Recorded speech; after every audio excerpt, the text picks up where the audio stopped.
Hello friends, welcome to our channel Commerce Solution. So friends, good evening everyone. We have started our paper 2, that is first unit business environment. Today we are going to cover our lecture number 8. So friends, today we are going to cover LPG concept. What is LPG concept? LPG concept किसे कहते हैं? L means liberalization, P means privatization, G means globalization. ये कब established हुआ था तीनों? 1999 में, in July 1991.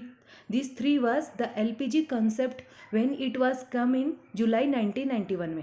LPG, liberalisation, privatisation and globalisation. Today we are going to cover only liberalisation. What is liberalisation? Liberalisation किसे कहते हैं? Liberalisation refers to there is no legal restrictions to enter into foreign market. No legal restriction. Liberalisation मतलब restriction हटाना, free करना, मतलब छूट दे देना कि कोई भी फॉरेन मार्केट में एंट्री कर सकता है, एग्जिस्ट कर सकता है. Exist and entry, there is free exist and entry in the foreign markets. That is what liberalisation. No rigid rules, कोई रूल्स नहीं होना. No regulations to do business in foreign markets. कोई रूल्स और regulation नहीं होते हैं. Foreign country में जाके अगर हम बिजनेस करना चाहे तो बिजनेस कर सकते.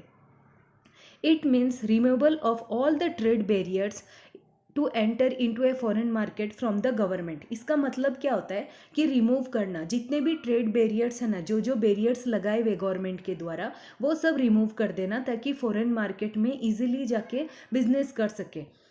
In other words, liberalization refers to a relations of previous government restriction, usually in such areas of social, political and economic policy. Liberalization is one way of improving the efficiency of public sector units. Liberalisation क्या था? क्यों improve करना? किसको? Public sectors, जो public sector है ना, units, उनको improve करना. So what are the objectives of liberalisation?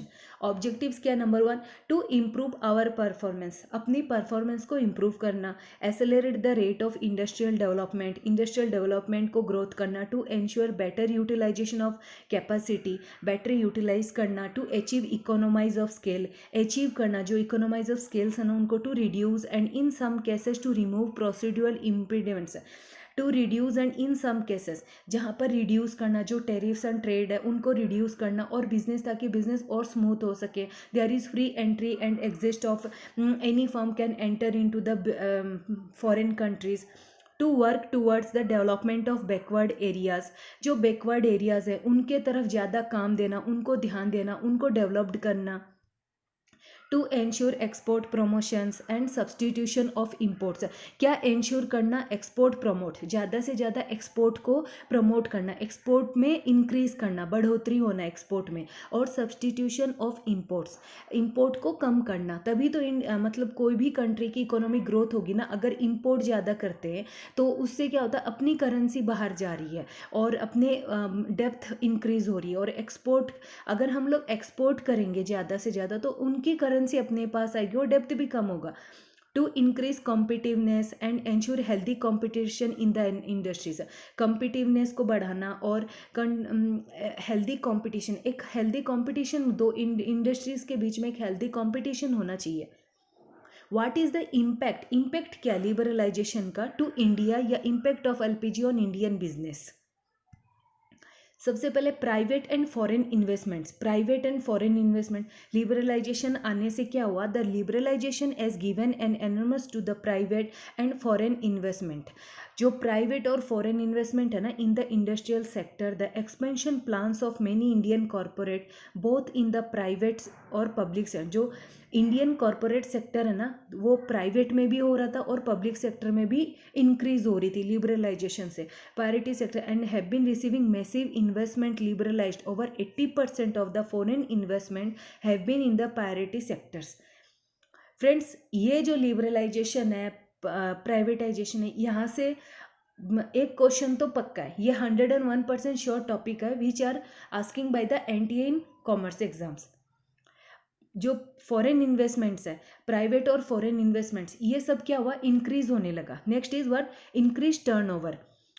Turnover बढ़ता, बिकॉज लिबरलाइजेशन सारी जितनी भी कॉरपोरेट सेक्टर है, मैन्युफैक्चर, वो लिबरल मतलब फ्री हो गए, तो they can easily entry, modes of entry free होने की वजह से many industries have been witnessing huge output growth in their turnover, ज़्यादा से ज़्यादा आउटपुट ग्रोथ टर्नओवर में इंक्रीज होने लगा. Several of the industries which we are witnessing output are it industry luxurious goods, जैसे लग्जरियस गुड्स होते हैं, vehicles, cars, and the Indian market is big, it generates employment opportunities to many Indians. ये क्या किया, बहुत सारे Indians को employment opportunities दी, रोजगार की, जो एम्प्लॉय मतलब उनको एम्प्लॉय के तौर पे उनको अपनी कंपनीज में काम दिया. Improve competitiveness and industrialisation, improve क्या, competitiveness and industrialisation. Under liberalisation के आने से the industry has become more strong and competitive both in the national as well is the international market. Liberalisation आने से इंडिया में क्या हुआ, कम जो इंडस्ट्रीज थी वो ज़्यादा स्ट्रॉन्ग हो चुकी थी और वो कॉम्पिटिटिव, मतलब वो they can compete in their home country also and in the international market में भी. In the last few years, the sales as well as profit of the Indian companies have increased to a large extent. Last few years में हम देख सकते हैं कि जो sales है ना, एज वेल एज जो प्रॉफिट है कंपनीज का, वो इंक्रीज हुआ है. और इंडिया एक अभी डेवलपिंग कंट्री है. Foreign investment to accelerate the growth rate of Indian economic, a substantial setup in investment was required. Domestic savings were not sufficient in our country.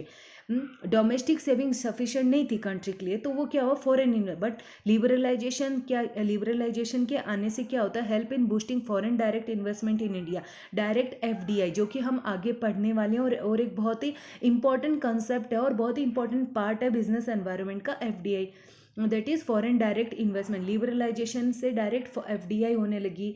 Modes of entry है, ये क्या है, modes of entry है कि FDI के through directly business करना, entry करना दूसरे कंट्री में, या फॉरेन डायरेक्ट दूसरे देश अपने कंट्री में आके इन्वेस्ट करते हैं अपने देश में, उनके उस तरीके से इकोनॉमिक ग्रोथ होती है.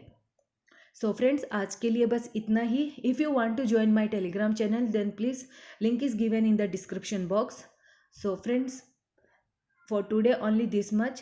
Please motivate me and subscribe my channel so that I can bring new further videos for you.